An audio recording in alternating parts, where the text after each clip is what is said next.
how does music supervision differ when you're working on an independent film than, let's say, working on a big Hollywood blockbuster? Other than obviously budget constraints are a big issue, and you can certainly address that. But are there any other issues that are differences?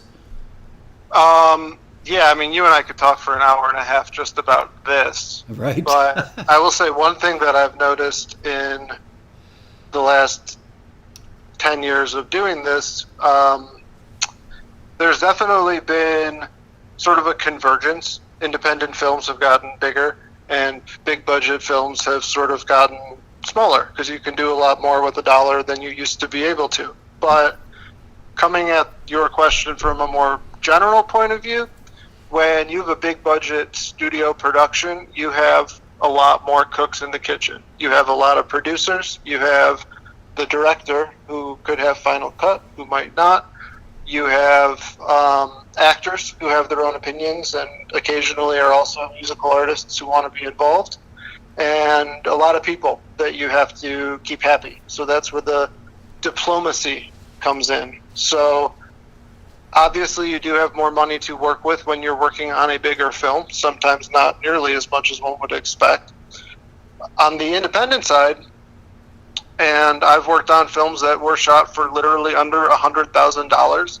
Wow. I think, yeah, and those are when you call in all your favors from the big movies. I think that my sweet spot, I think, over the last kind of couple of years of my career would probably be movies that are in the 500,000 to maybe $2 to $3 million range, and that would just sort of be the production budget, and that would be the music source budget would be carved out of that. It could range from literally zero to a healthy 10% of the budget if possible, or something along those lines.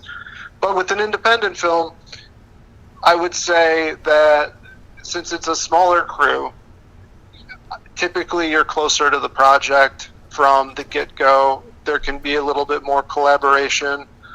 I have a handful of directors that I've worked with many times where sometimes they'll call me before they've started writing a script and tell me the idea for the film and ask, how would something like this theoretically work? Can you send me some songs that you know would be licensable for a film that might have a budget of $1.5 million? And it's fun to be involved that early.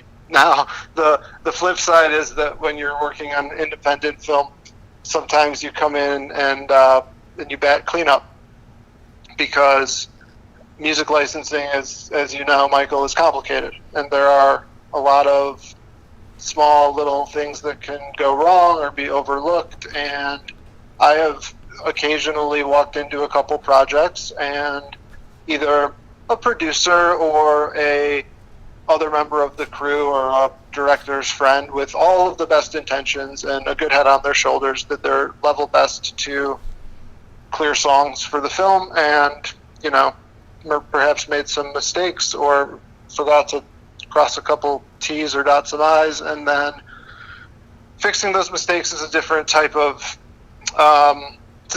job altogether. But it is something that I would say happens slightly more on the independent side, I think, because then the pipeline for an independent film is also different.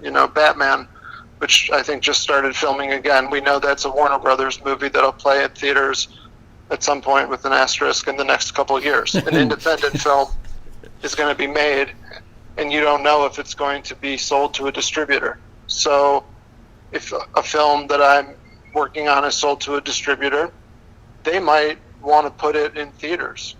We might not have known that when we started. We might have to clear things differently after the film sells. I might not get hired on a movie until it's done.